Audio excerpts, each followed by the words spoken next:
ಬೆಳಗಾವಿಗೆ ಸಂಬಂಧಪಟ್ಟ ಹಾಗೆ ಅಪ್ಡೇಟ್ ಲಭ್ಯವಾಗ್ತಾ ಇದೆ. ಎಚ್.ಡಿ. ಕುಮಾರಸ್ವಾಮಿ ಅವರಿಗೆ ಕರೆ ಮಾಡಿದ್ದಾರೆ ಅಮಿತ್ ಶಾ. ಮಹತ್ವದ ಮಾಹಿತಿ ಸಿಗ್ತಾ ಇರೋದು. ಮಂಡ್ಯದಲ್ಲಿ ಗೆದ್ದಿದ್ದಕ್ಕೆ ಅಭಿನಂದನೆಯನ್ನ ಸಲ್ಲಿಸಿದ್ದಾರೆ ಅಮಿತ್ ಶಾ. Doctor C N. ಮಂಜುನಾಥ್ ಗೆಲುವಿಗೆ ಶುಭವನ್ನ ಕೋರಿದ್ದಾರೆ ಅಮಿತ್ ಶಾ. ಎಲ್ಲ ಮೈತ್ರಿ ಪಕ್ಷದ ನಾಯಕರಿಗೆ ಕರೆ ಮಾಡ್ತಿದ್ದಾರೆ ಅಮಿತ್ ಶಾ ಅವರು. ಸಹಜ ಪ್ರಕ್ರಿಯೆ ಇರಬಹುದು, ಆದ್ರೆ ಈ ಬಾರಿ ರಾಷ್ಟ್ರೀಯ ಮಟ್ಟದಲ್ಲಿ ಬಿಜೆಪಿ ಗೆದ್ದಿರುವಂತಹ ಸೀಟ್ಗಳ ಸಂಖ್ಯೆಯನ್ನ ನೋಡಿದ್ರೆ ಈ ನಡೆ ಬಿಜೆಪಿ ಪಾಲಿಗೆ ಅನಿವಾರ್ಯನಾ ಅನ್ನುವಂತಹ ಪ್ರಶ್ನೆ ಮೂಡುತ್ತೆ. ಅಮಿತ್ ಶಾ ಅವರು ಎಚ್.ಡಿ. ಕುಮಾರಸ್ವಾಮಿ ಅವರಿಗೆ ಕರೆಯನ್ನ ಮಾಡಿದ್ದಾರೆ. ಭರ್ಜರಿ ಮತಗಳ ಅಂತರದಿಂದ ಗೆದ್ದಿದ್ದಕ್ಕೆ ಶುಭವನ್ನ ಕೋರಿದ್ದಾರೆ. Doctor C N. ಮಂಜುನಾಥ್ ಅವರಿಗೂ ಕರೆಯನ್ನ ಮಾಡಿ ಶುಭವನ್ನ ಕೋರಿದ್ದಾರೆ ಅಮಿತ್ ಶಾ. ನನಗೆ ಸಾಕಷ್ಟು ಸಲ ಮಾಧ್ಯಮ ಮಿತ್ರರು ಮತ್ತೊಬ್ಬರು ಕೇಳಿದಾಗೂ ನಾವು ಒಂದೇ ಮಾತು ಹೇಳ್ತಿದ್ದೆ, ದೊಡ್ಡ ಅಂತರದಲ್ಲಿ ನಾನು ಗೆಲ್ತೀನಿ ಅನ್ನುವಂಥ ಮಾತನ್ನು ಯಾವಾಗಲೂ ಹೇಳ್ತಾ ಇದ್ದೆ. ಅದೇ ರೀತಿ 1,75,000ಕ್ಕೂ ಹೆಚ್ಚು ಮತಗಳ ಅಂತರದಿಂದ ಗೆಲ್ಲಿಸಿದ್ದಾರೆ.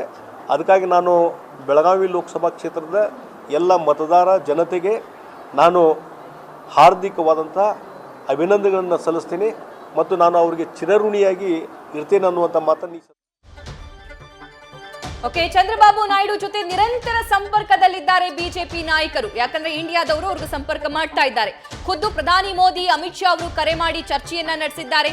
ಸ್ಥಳೀಯ ಬಿಜೆಪಿ ನಾಯಕರಿಂದಲೂ ಕೂಡ ಚಂದ್ರಬಾಬು ನಾಯ್ಡು ಅವರನ್ನ ಭೇಟಿ ಮಾಡೋ ಕೆಲಸ ಆಗ್ತಾ ಇದೆ. ಬಿಜೆಪಿ ಮುಖಂಡ ಸಿದ್ಧಾರ್ಥ್ ಸಿಂಗ್ ಅವರು ಹೋಗಿ ಚಂದ್ರಬಾಬು ನಾಯ್ಡು ಜೊತೆ ಮಾತಾಡಿದ್ದಾರೆ, ಅವ್ರನ್ನ ಚರ್ಚೆ ಮಾಡಿದ್ದಾರೆ. ಮತ್ತೊಮ್ಮೆ ಅಲ್ಲಿ ಮೈತ್ರಿ ಇದೆ, ಡೆಫಿನೆಟ್ಲಿ ಮತ್ತೊಮ್ಮೆ ವಿಶ್ವಾಸಕ್ಕೆ ತೆಗೆದುಕೊಳ್ಳುವಂತಹ ಕೆಲಸ ಬಿಜೆಪಿ ನಾಯಕರಿಂದ ಆಗ್ತಾ ಇದೆ. ಯಾಕಂದ್ರೆ ಇಲ್ಲಿ ಬಿಜೆಪಿಗೆ ಪವರ್ ಬ್ಯಾಂಕ್ ಆಗಿರೋದು ಸದ್ಯಕ್ಕೆ ಜೆಡಿಯು ಮತ್ತು ಟಿಡಿಪಿ. ಸೊ ಈ ಇಬ್ಬರು ನಾಯಕರನ್ನ ಕಾಂಗ್ರೆಸ್ನ ನಾಯಕರು, ಕಾಂಗ್ರೆಸ್ನ ವೇಣುಗೋಪಾಲ್ ಅವರು ಕೂಡ ಸಂಪರ್ಕ ಮಾಡಿದ್ರು. ಮತ್ತು ಈ ಇಂಡಿ ಮೈತ್ರಿಕೂಟದಲ್ಲಿ ಯಾರೆಲ್ಲ ಪ್ರಬಲ ನಾಯಕರಿದ್ದಾರಲ್ಲ ಅವರೆಲ್ಲರೂ ಕೂಡ ಚರ್ಚೆ ಮಾಡ್ತಿದ್ದಾರೆ, ಕರೆ ಮಾಡ್ತಿದ್ದಾರೆ ಅನ್ನುವಂತಹ ಮಾಹಿತಿ ಇದೆ. ಸೊ ಹಾಗಾಗಿ ತಮ್ಮ ನಾಯಕರನ್ನ ಹಿಡಿದಿಟ್ಟುಕೊಳ್ಳುವಂತ ಲೆಕ್ಕಾಚಾರ. ಎಸ್ ದಿನೇಶ್ ಸರ್, ನಾವು ಕರ್ನಾಟಕದ ಬಗ್ಗೆ ಮಾತನಾಡೋದಾದ್ರೆ ಸುಮಾರು 7ರಿಂದ 8 ಲೋಕಸಭಾ ಕ್ಷೇತ್ರದಲ್ಲಿ ಈ ಕಾಂಗ್ರೆಸ್ನ ಸಚಿವರು ತಮ್ಮ ತಮ್ಮ ಕುಟುಂಬದಲ್ಲಿರುವಂತಹ ಸದಸ್ಯರಿಗೆ, ಮಕ್ಕಳಿಗೆ ಟಿಕೆಟ್ ಅನ್ನ ಕೊಡಿಸಿದ್ರು. ಅದರಲ್ಲಿ 4ರಿಂದ 5ರಲ್ಲಿ ಸೋಲಾಗಿದೆ. ಸೊ ಇದಕ್ಕೆ ಏನ್ ಕಾರಣ ಅಂತ ಅನ್ಸುತ್ತೆ ನಿಮ್ಗೆ, ಅಥವಾ ಫೇಲ್ ಆದ್ರ ಅಲ್ಲಿ? ಒಂದು ಇಡೀ ರಾಜ್ಯದಲ್ಲಿ ಏನೋ ಒಂದು ಮತದಾರರು ಏನು ಅಭಿಪ್ರಾಯ ಕೊಟ್ಟಿದ್ದಾರೆ, ಅದೇ ಅಭಿಪ್ರಾಯ ಆ ಕ್ಷೇತ್ರದಲ್ಲೂ ಕೊಟ್ಟಿದ್ದಾರೆ.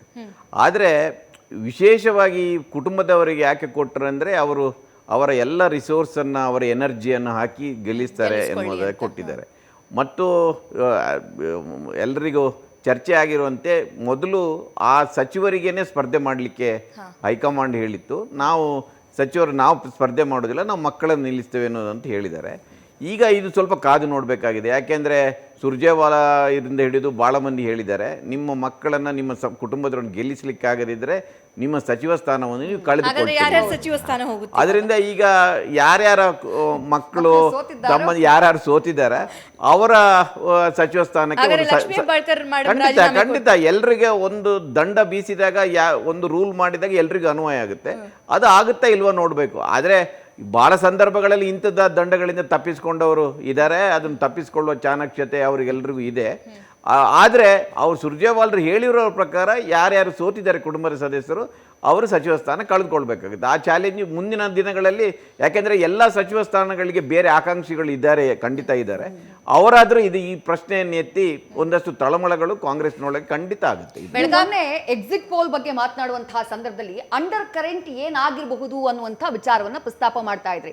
ಮಹಿಳಾ ಮತದಾರರಾಗಿರಬಹುದು ಅಂತ ಹೇಳಿದ್ರಿ. ಬಟ್ ಈಗ ರಾಜ್ಯದ ರಿಸಲ್ಟ್, ಕೇಂದ್ರದ ರಿಸಲ್ಟ್, ಅಂಡರ್ ಕರೆಂಟ್ ಏನ್ ಸರ್? ಮಹಿಳಾ ಮತದಾರರ ಅಥವಾ ಆಂಟಿ ಇನ್ಕಂಬೆನ್ಸಿನ ಅಥವಾ ಬ್ರ್ಯಾಂಡ್ ಮೋದಿ ವ್ಯಾಲ್ಯೂ ಡೌನ್ ಆಗಿರೋದಾ ಏನು ಅಂತ ಹೇಳಿ? ಇಲ್ಲ, ನನ್ನ ಪ್ರಕಾರ ಉತ್ತರ ಭಾರತದಲ್ಲಿ ಈ ಮಟ್ಟಿಗೆ ಆದರೂ ಬಿಜೆಪಿ ತನ್ನ ಸ್ಥಾನವನ್ನು ಉಳಿಸಿಕೊಂಡಿದ್ರೆ ಮಹಿಳಾ ಮತದಾರರ ಒಂದು ಅಂಡರ್ ಕರೆಂಟ್ ವರ್ಕ್ ಆಗಿದೆ, ಬೇರೆ ಯಾವುದೂ ಅಲ್ಲ. ಅದು ನಾನು ಆಗಲೇ ಹೇಳಿದೆ. ಭಾಳ ಮಂದಿ, ನಾನು ಈ ಸರಿ ಏನು ಉತ್ತರ ಭಾರತದ ಚುನಾವಣೆ ಕಾಲದಲ್ಲಿ ಪ್ರವಾಸ ಮಾಡಿಲ್ಲ, ಆದರೆ ಭಾಳ ಮಂದಿ ಅದನ್ನು ಹೇಳಿದ್ದಾರೆ. ಯಾಕೆಂದರೆ ನೋಡಿ, ಕರ್ನಾಟಕಕ್ಕೆ ಅನ್ನಭಾಗ್ಯ ವ್ಯವಸ್ಥೆ ಏನಲ್ಲ, 2013ರಲ್ಲೇ ಕೊಟ್ಟರು.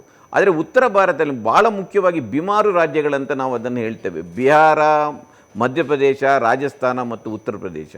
ಇಲ್ಲಿ ಇವತ್ತು ಈ ಮಟ್ಟದ ಬಡತನ ಇದೆ ಅಂದರೆ ಅವರಿಗೆ ತಿಂಗಳಿಗೆ ಒಬ್ಬೊಬ್ಬರಿಗೆ 5-5 ಕಿಲೋ ಧಾನ್ಯ ಕೊಡ್ತಾರೆ ಅಂದರೆ ಅವರಿಗೆ ಒಂದು ದೊಡ್ಡ ಹಬ್ಬ ಅದು. ಆ ಮಟ್ಟಿನ ಪವರ್ಟಿ ಇದೆ. ಬಿಹಾರದಲ್ಲಿದೆ, ಮಧ್ಯಪ್ರದೇಶದಲ್ಲಿದೆ, ಉತ್ತರ ಪ್ರದೇಶದಲ್ಲಿದೆ. ಅದರಿಂದ ಅವರು ಭಾಳ ದೊಡ್ಡ ಇಕಾನಮಿ ಬಗ್ಗೆ ಇಲ್ಲದಿದ್ದರೆ ಇದರ ಬಗ್ಗೆ ಯೋಚನೆ ಮಾಡೋದಿಲ್ಲ. ಅವರಿಗೆ 3 ಹೊತ್ತು ಹೊಟ್ಟೆ ಚಿಂತೆ ಇರುತ್ತೆ. ಅದನ್ನು ಕೊಟ್ಟಿದ್ದಾರೆ. ಆ ಲಾಭಾರ್ಥಿಗಳು ಏನೋ ಅದು ಯೋಗಿ ಆದಿತ್ಯನಾಥ್ಗೆ ಆ ಕ್ರೆಡಿಟ್ ಹೋಗಿಲ್ಲ, ಮೋದಿಯವರಿಗೆ ಹೋಗಿದೆ. ಅದರಿಂದ ಅದು ಸ್ವಲ್ಪ ಉಳಿಸ್ಕೊಂಡಿದೆ. ಕರ್ನಾಟಕದಲ್ಲಿ ಈಗ ಏನಾಗಿದೆ ಅಂದರೆ ಗ್ಯಾರಂಟಿಗಳು ಒಂದು ಕಾಮನ್ ಎನ್ನುವಂದ್ಬಿಟ್ಟಿದೆ. ಗ್ಯಾರಂಟಿ ಹೇಗೂ ಬರ್ತಾ ಇದೆ, 10 ವರ್ಷಗಳಿಂದ ಇಂಥದ್ದೇನೋ ಬಿಟ್ಟಿ ಭಾಗ್ಯ ಅಂತ ಹೇಳಿದ್ದಾರೆ, ಕೊಟ್ಟಿದ್ದಾರೆ, ಅದು ಕಂಟಿನ್ಯೂ ಆಗುತ್ತೆ ಅನ್ನೋದಿದೆ. ಅದರಿಂದ ಇಲ್ಲಿ ಬೇರೆ ರಾಜಕೀಯಗಳು ವರ್ಕೌಟ್ ಆಗಿದೆ. ಇಲ್ಲಿ ಸಾಮಾನ್ಯವಾಗಿ ನಾನು ಆಗಲೇ ಹೇಳಿದೆ, ಸಾಮಾನ್ಯವಾಗಿ ವಿಧಾನಸಭೆಗೆ ಮತ್ತು ಲೋಕಸಭೆಗೆ ಬೇರೆ ಬೇರೆ ರೀತಿಯಲ್ಲಿ ವೋಟ್ ಹಾಕ್ತಾರೆ ಅಂತ. ಇಲ್ಲಿ ರಾಜ್ಯದಲ್ಲಿ ಹೇಗೂ ಸಿದ್ದರಾಮಯ್ಯನವರು ಇದ್ದಾರೆ, ಡಿ ಕೆ ಶಿವಕುಮಾರ್ ಇದ್ದಾರೆ, ಕೇಂದ್ರದಲ್ಲಿ ಅವರು ಇರಲಿ ಅನ್ನೋದು ಒಂದು. ಯಾಕೆಂದರೆ 2013ರಲ್ಲೂ ಆಗಿದೆ, 8ರಲ್ಲೂ 9ರಲ್ಲೂ ಆಗಿದೆ. ಆ ರೀತಿ ಒಂದು ಟ್ರೆಂಡನ್ನು ಕಾಣ್ತಾ ಇದ್ದೇವೆ. ಒಂದು ಇನ್ನೊಂದು JDSನ ಜೊತೆನ ಮೈತ್ರಿ ವರ್ಕೌಟ್ ಆಗಿದೆ ದಕ್ಷಿಣ ಕರ್ನಾಟಕದಲ್ಲಿ. ಯಾಕೆಂದರೆ JDSನಲ್ಲಿ ನಾನು ಆಗಲೇ ಹೇಳಿದೆ, ಆ್ಯಂಟಿ ಕಾಂಗ್ರೆಸ್ ಓಟುಗಳು ಇರುವುದು. ಅದು ಜನತಾ ಪರಿವಾರ ಎನ್ನುವುದು ಆ್ಯಂಟಿ ಕಾಂಗ್ರೆಸ್. ಅದು ಅದರಿಂದ ಅದು ಕಾಂಗ್ರೆಸ್ ಜೊತೆ ಅದು ಹೊಂದಾಣಿಕೆ ಆಗೋದಿಲ್ಲ. ಕಳೆದ ಬಾರಿ ಅದು ಆ ಮೈತ್ರಿ ಯಾಕೆ ವರ್ಕೌಟ್ ಆಗಲಿಲ್ಲ ಅಂತ ಅದನ್ನು ಸಿದ್ದರಾಮಯ್ಯನವರು ಓಪನ್ ಆಗಿ ಹೇಳಿದರು, ಅದ್ರ ವರ್ಕೌಟ್ ಆಗೋದಿಲ್ಲ ಅಂತ. ಅದು ಆಗಿಲ್ಲ.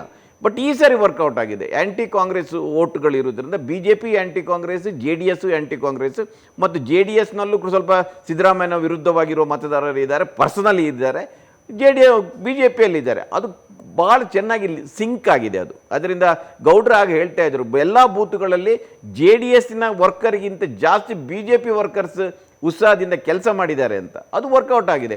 ಆಮೇಲೆ ಮಂಡ್ಯದಲ್ಲಿ ನೋಡಿ, ಈಗಾಗಲೇ ಕೃಷಿ ಸಚಿವರಾಗ್ತಾರೆ ಅನ್ನುವ ಒಂದು ಇದು ಇದೆ. ಇದೆಲ್ಲವೂ ಕೂಡ ಒಂದು ವರ್ಕ್ ಆಗಿದೆ. ಆಮೇಲೆ ದೇವೇಗೌಡರು ಇರುವವರೆಗೆ ಒಂದು ಒಕ್ಕಲಿಗರ ಮತಗಳಲ್ಲಿ ಒಂದು ಸಿಂಪತಿ ಆ ಕಡೆ ಇದೆ. ಒಂದು 12% ಒಕ್ಕಲಿಗರಲ್ಲಿ ನನ್ನ ಪ್ರಕಾರ ಒಂದು 6%, 6ರಿಂದ 7% ಇವತ್ತಿಗೂ JDS ಜೊತೆ ಇದೆ. ಉಳಿದ ಮತಗಳನ್ನು ಈ 2 ಪಕ್ಷಗಳು ಒಂದೊಂದು ಮಾಡೋದು. ಈ ಸಾರಿ ಏನೆಂದರೆ DK ಶಿವಕುಮಾರ್ ಏನಾದರೂ ಆ ಒಕ್ಕಲಿಗ ಮತಗಳನ್ನು ಎಳೆದು ತರ್ತಾರ ಅಂತ ಇತ್ತು. ಬಹುಶಃ ಈಗ ನೋಡಿದರೆ, ಯಾಕೆಂದರೆ ಬ್ಯಾಂಗ್ಳೂರು ರೂರಲ್ಲೂ ಅಲ್ಲಿ ಕೂಡ ಅವರ ತಮ್ಮನೇ ಡಿಫೀಟ್ ಆಗಿರುವುದರಿಂದ ಬಹುಶಃ ಅವರಿಂದ ಕೂಡ ಅದು ಸಾಧ್ಯ ಆಗಲಿಲ್ಲ ಅನ್ನೋ ಒಂದು ಸೂಚನೆ ಇದು ಕೊಡ್ತಾ ಇದೆ. ಶಿವಕುಮಾರ್ ಅವ್ರ ಬಗ್ಗೆ ನೀವು ಪ್ರಸ್ತಾಪ ಮಾಡ್ತಾ ಇದ್ದೀರಾ, ಅದಕ್ಕೆ ಈ ಪ್ರಶ್ನೆ ಕೇಳ್ತಾ ಇದ್ದೀನಿ. ಸೊ ಇಲ್ಲಿ ಮತ್ತೊಮ್ಮೆ ಸಿದ್ದರಾಮಯ್ಯ ಅವರ ಬಲ ಜಾಸ್ತಿ ಆಯ್ತಾ, DK ಶಿವಕುಮಾರ್ ಅವರ ಬಲ ಕಡಿಮೆ ಅಂತ ಅನಿಸ್ತಾ ಇದೆಯಾ? ಯಾಕಂದ್ರೆ ಅವರು ಟಿಕೆಟ್ ಕೊಡ್ಸಿರೋ ರೀತಿ ಆಗಿರ್ಬೋದು, ಅಥವಾ ಅವರ ಸಹೋದರನೇ ಅಲ್ಲಿ ಸೋತ್ ಹೋಗಿರೋದಾಗಿರಬಹುದು, ಇದೆಲ್ಲವನ್ನ ನೋಡೋದಾದ್ರೆ ಏನನ್ಸುತ್ತೆ? ನೋಡಿ, ಕಾಂಗ್ರೆಸ್ನಲ್ಲಿ ಸಿದ್ದರಾಮಯ್ಯ ಮತ್ತು DK ಶಿವಕುಮಾರ್ ಜೋಡೆತ್ತುಗಳಂತ ಹೇಳ್ತಾರೆ. ಅಂದರೆ ಒಂದೇನಂದರೆ, ನೀವು ಮಾಸ್ ಲೀಡರ್ಶಿಪ್ಪಲ್ಲಿ, ಮಾಸ್ ಜನರ ಸಂಪರ್ಕದಲ್ಲಿ ಸಿದ್ದರಾಮಯ್ಯ ಇದ್ದರೆ, ರಿಸೋರ್ಸ್ ಮೊಬಿಲೈಸೇಷನ್ ಮತ್ತು ಕಾರ್ಯಕರ್ತರ ಸಂಘಟನೆಗಳಲ್ಲಿ ಶಿವಕುಮಾರ್ ತನ್ನನ್ನು ತೊಡಗಿಸಿಕೊಂಡಿದ್ದಾರೆ. ಅದೇ ಸಕ್ಸಸ್ ಆಗಿರೋದು ಕಳೆದ ವಿಧಾನಸಭಾ ಚುನಾವಣೆಯಲ್ಲಿ. ಅದು ಹಾಗೆ ಮುಂದುವರಿಯುತ್ತೆ ನನ್ನ ಪ್ರಕಾರ. ಅದರಲ್ಲಿ ಯಾರಿಗೆ ಟಿಕೆಟ್, ಆದರೆ ದಕ್ಷಿಣ ಕರ್ನಾಟಕದಲ್ಲಿ ಕಾಂಗ್ರೆಸ್ಸಿನ ವೈಫಲ್ಯಕ್ಕೆ ಅದು ಸ್ವಲ್ಪ ಚರ್ಚೆಗೆ ಬರ್ಬೋದು. ಹಾಗೆ ನೋಡಿದರೆ ಮೈಸೂರು ಭಾಗದಲ್ಲಿ ಕೂಡ, ಚಾಮರಾಜನಗರದಲ್ಲಿ ಮಾತ್ರ ಬಂದಿದೆ, ಮೈಸೂರಲ್ಲಿ ಬಂದಿದೆ. ಅದರಿಂದ ಎಲ್ಲ ಕಡೆ ಈ ಒಂದು ಟ್ರೆಂಡ್ ಇದೆ. ಅದರಿಂದ ಬಹಳ ದೊಡ್ಡ ಇದೊಂದು ಸಂಘರ್ಷ ಮುಂದಿನ ದಿನಗಳಲ್ಲಿ ಕಾಣುತ್ತೆ ಅಂತ ನನಗೇನು ಅನಿಸೋದಿಲ್ಲ.